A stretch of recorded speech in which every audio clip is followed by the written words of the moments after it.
Les Gilets jaunes de Trélissac organisaient sur la journée du samedi 4 janvier 2020 un atelier de formation consacré au référendum d'initiative citoyenne. L'occasion pour chacun de parfaire ses connaissances sur le RIC et confronter de manière constructive ses représentations avec celles des autres participants. Je pense qu'à Trélissac, ce qui s'est passé, comme dans beaucoup de groupes, c'est qu'il y a eu une partie des Gilets jaunes qui ont vite pensé à l'éveil citoyen. En se disant, ok, c'est super, ça bouge, les gens veulent s'éveiller, mais maintenant, il faut leur amener de la matière, il faut les nourrir. Et donc, on a très vite commencé les conférences sur Trélissac. Et je pense que c'est la logique. Hein.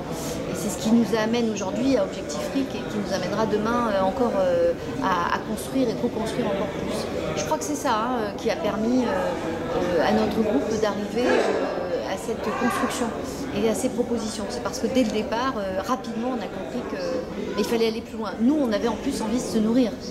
C'est personnel aussi. Hein. On avait envie de se nourrir et d'apprendre. Et donc, du coup, on s'est dit, mais il faut qu'on fasse des conférences, il faut qu'on invite des gens, il faut qu'on se nourrisse intellectuellement, parce qu'on ne va pas être sur les ronds-points toute notre vie. Quoi. Voilà. Démission Macron, démission, pouvoir d'achat, ok, très bien, mais concrètement, on avance comment quoi. Voilà. Avec entrain et dynamisme, la formation était gracieusement prodiguée par des membres de l'association Objectif RIC, dont l'objet est de parcourir tout le territoire français afin de transmettre les éléments d'une initiation résolument fonctionnelle et participative. Plus je fais des assemblées, plus je m'aperçois que les gens qui veulent le RIC ne sont pas du tout prêts au RIC. Parce qu'ils ne sont pas prêts à accepter que leur idée ne soit pas celle ressentie. Et c'est vraiment ce qui ressort. Alors peut-être c'est moi, c'est mon idée, ce que je ressens, mais plus je fais des assemblées ou plus je parle du RIC, bah, les gens ils veulent moi je veux ce RIC-là, je veux qu'il soit comme ça. Oui, mais écoute l'autre, peut-être que l'autre, et peut-être qu'on peut trouver un consensus. Et c'est ça la difficulté de ce consensus qui est le plus difficile à obtenir. Et du coup, bah, c'est ce que j'en ressors. Peut-être que c'est une mauvaise analyse de ma part, mais c'est vraiment que plus on travaille sur le RIC, les gens prennent conscience et puis du coup, on va y arriver. Hein. Je ne dis pas qu'on n'y arrivera pas, mais ça va prendre peut-être plus de temps à ce que les gens se forment intellectuellement à cette dynamique du RIC. Et du coup, on les forme, oui et non, parce qu'on leur dit ce qui existe, mais c'est eux qui choisiront. C'est nous, on ne choisit rien, on est vraiment dans la neutralité la plus... tout ce qu'on peut, quoi. Au maximum de neutralité. Tout le long de cette journée, les animateurs d'Objectif RIC se seront employés à mettre en pratique des principes situés à la confluence de l'éthique et du méthodologique.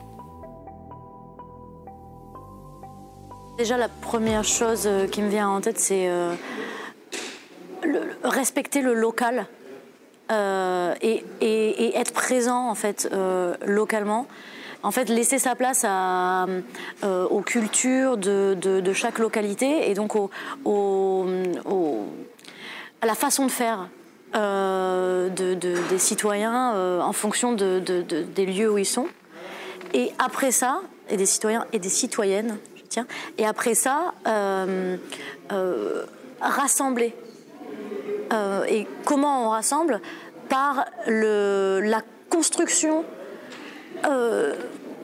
intellectuelle.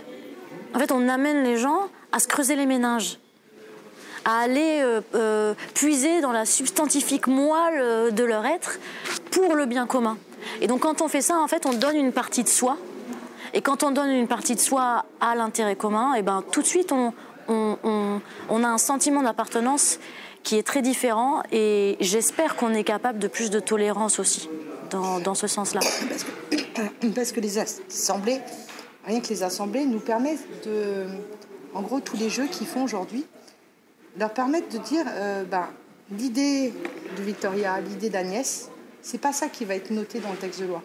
C'est la troisième idée qu'on aura co-construit ensemble grâce à l'idée de Victoria et la mienne. C'est vraiment, en gros, c'est l'idée de chaque personne plus l'idée de l'autre personne arrive à une autre idée et vraiment, et c'est celle-là qui est ressentie pour avoir un consensus vraiment national. Et c'est vraiment avec les difficultés de terrain du local, comme disait Victoria. Chaque localité a ses difficultés personnelles. Par exemple, l'île de la Réunion, ils ont une corruption mais énorme. Leur problématique, c'était la corruption. Je l'ai ressenti dans toute l'Assemblée. C'était vraiment leur RIC qu'ils voulaient, eux. C'était vraiment un RIC pour qu'il n'y ait aucune corruption possible, quoi. C'était vraiment ça qui était primordial. Là, à Périgueux, je n'ai pas encore trop entendu parler de corruption. Donc, vraiment, chaque région, même peut-être ville, même département, parce que même dans un département, entre les grosses villes et les campagnes, il y aura peut-être aussi des différences. Donc je pense que c'est pour ça qu'il faut aller au contact des gens et pas attendre que les gens viennent à nous. C'est ça la force aussi, c'est permettre le diagnostic des différences de points de vue. Enfin, ne serait-ce que là, dans un atelier comme aujourd'hui, où il y a une trentaine de personnes, il y a énormément de points de vue différents, il y a des générations différentes, il y a des sexes différents. Il y a même des gens qui étaient contre le RIC qui sont là aujourd'hui. C'est ça. Et donc ils se mettent d'accord, ils se respectent. Enfin, le respect, c'est la base. Hein. La théorie a son importance et elle est primordiale surtout sur un sujet si technique. Et le travail des chercheurs, des universitaires est ultra important sur ce sujet. Et d'ailleurs, le travail des associations aussi, des associations et des initiatives citoyennes. Mais la valeur ajoutée d'Objectif RIC, c'est qu'on est dans l'action immédiate. Alors c'est fatigant, ça prend énormément d'énergie, mais c'est le moment. C'est juste le moment en fait. Si on le fait pas maintenant, quand est-ce qu'on va le faire? Et tout ça, en fait, tout ce travail, à mes yeux, il reflète ce que toutes les citoyennes et tous les citoyens devraient faire dans leur quotidien. Alors pour le coup, moi je suis gilet jaune, mais je pense que effectivement il peut y avoir plusieurs niveaux d'action et qui se complètent, à la fois d'être dans l'action, dans le mouvement social que représentent les gilets jaunes, mais aussi parce que ce mouvement social s'est construit et expérimente des formes de démocratie directe. Je pense qu'effectivement il y a lieu de pouvoir intervenir sur la scène politique directement, justement en faisant valoir cet acquis de ce qui s'est passé, de la façon dont s'est construite la démocratie directe au niveau des Gilets jaunes, et de faire telle sorte que les institutions, et notamment au niveau local, puisque c'est un périmètre tout à fait accessible, que ce périmètre-là puisse être un lieu d'expérimentation justement de ces lieux de démocratie plus directe et moins représentatifs, d'autant plus qu'on le voit, ça se passe à l'échelle nationale mais aussi à l'échelle locale. Les élites politiques qui mènent les municipalités notamment sont aussi elles-mêmes déconnectées, hors sol, par rapport à la situation et aux problèmes des gens. Donc je suis pour qu'effectivement il y ait une reprise en main des citoyens eux-mêmes de leur destin au niveau de là où ils vivent, c'est-à-dire localement, c'est-à-dire communalement. Et de ce point de vue, les listes citoyennes où effectivement que les Gilets jaunes ont pu investir et faire valoir leur expérience peuvent être tout à fait utiles dans cette période des élections municipales qui arrivent. Et qu'est-ce que t'inspire les réserves de certains pour qui un engagement en politique, c'est forcément un engagement politicien? Alors, je comprends cette histoire-là, parce qu'effectivement, il y a une longue tradition.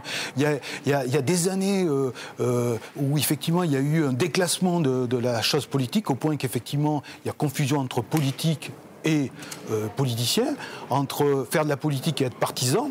Non, faire de la politique, c'est le sens noble d'être un intervenant sur la cité, donc de s'occuper de ses propres problèmes, de participer à la décision collective. Et donc, de ce point de vue, je pense qu'il faut réinvestir ce terrain-là en se débarrassant effectivement des images qu'on a eues, dégradées de politique, qui a été la politique politicienne, de la politique partisane au sens strict du terme, qui a dévalorisé le sens politique, qui est de s'occuper des affaires de la cité. Et je pense que l'irruption des Gilets jaunes sur la scène sociale et politique française est une bonne nouvelle politique, justement, parce qu'on revient à l'origine du mot politique, c'est-à-dire qu'effectivement de s'occuper de la politis, c'est-à-dire de la vie de la cité. Et comment tu dépeindrais à grands traits une politique locale que l'on rendrait aux citoyens? Alors, c'est effectivement que les élus, puisqu'il doit y avoir des élus, puisqu'on se situe dans un cadre institutionnel qui est construit, en l'absence, je veux dire, d'une refonte des institutions de la République, c'est de faire que ces élus-là soient des animateurs de processus citoyens. C'est-à-dire que d'être pas les représentants des citoyens, mais d'être ceux qui vont constamment être des animateurs de processus où les citoyens prendront la parole et participeront à la décision. Pas uniquement prendre la parole, pas uniquement d'être consultés, mais de participer à la décision. Donc je suis pour l'expérimentation, d'une façon détournée, parce que je crois qu'effectivement les institutions ne le permettent pas, mais de participation citoyenne réelle, y compris dans la décision, y compris dans le fait que des conseils municipaux se mettront, j'allais dire, aux ordres des citoyens. C'est-à-dire que c'est les citoyens d'abord.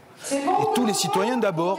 Et les institutions seront au service des citoyens. Donc pour le coup, construire des projets citoyens qui aboutissent, qui soient décidés par un conseil municipal ou qui soient offerts à une votation citoyenne, enfin, toutes sortes d'expérimentations de démocratie, pourrait permettre de revenir des gens à la politique, et à la politique au sens où les gens reprendraient en main leurs propres affaires. Finalement, là, ce qu'on a compris, c'est qu'on n'était plus en phase de adulte-enfant, mais adulte-adulte. Et donc, on s'est dit adulte-adulte, on ne va pas demander, on va faire, basta, on est adulte, on voit si entre nous ça fonctionne, et c'est comme ça qu'il faut faire. Et je pense effectivement, oui, voilà, on est arrivé à cette phase adulte-adulte, complètement. Alors, si on rajoutait à cela qu'en plus, les adultes qu'on avait en face, donc le gouvernement, on avait déjà compris que tout était biaisé, faussé et mafieux, finalement, on s'est dit, bon, stop quoi, ça ne sera plus avec eux, c'est clair.